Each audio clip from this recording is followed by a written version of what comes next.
This program is brought to you by LinkTV for educational and non-commercial use only. The Taliban are back in Afghanistan with a new strategy.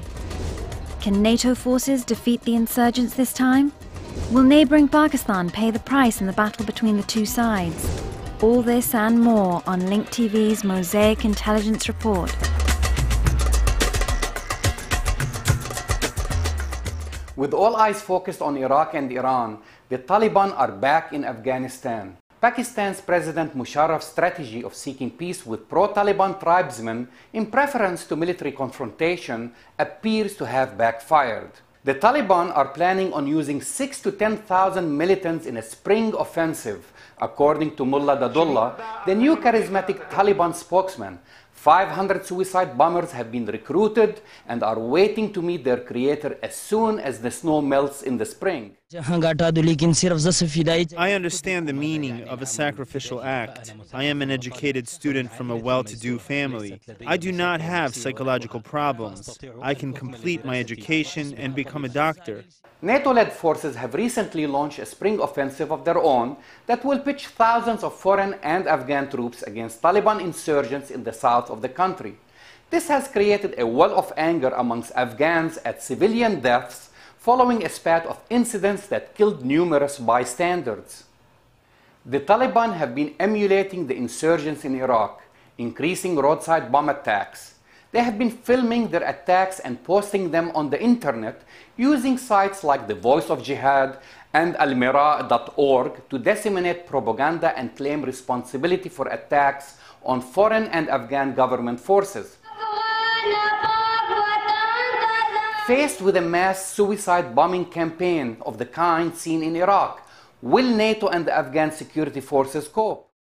A bloodbath between the Taliban and coalition forces will result in far greater fallout for Pakistan, which does not have the means and capacity to secure its long and porous border with Afghanistan.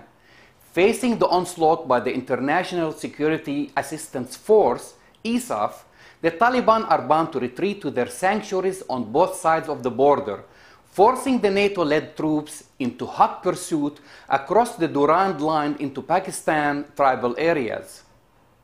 This will further exacerbate the dilemma President Musharraf is facing.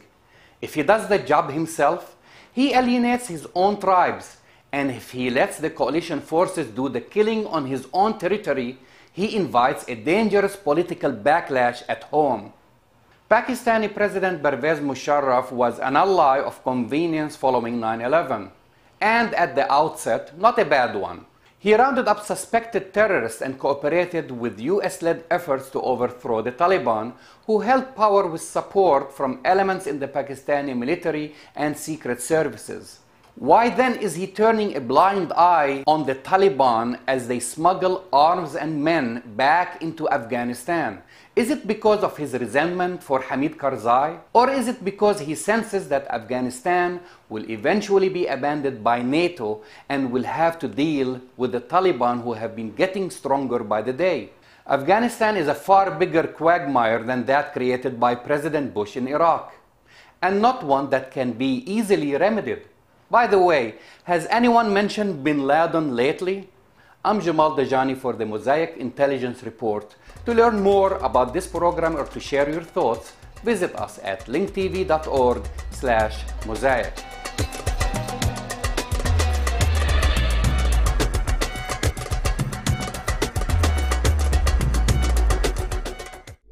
This program was brought to you by LinkTV for educational and non-commercial use only.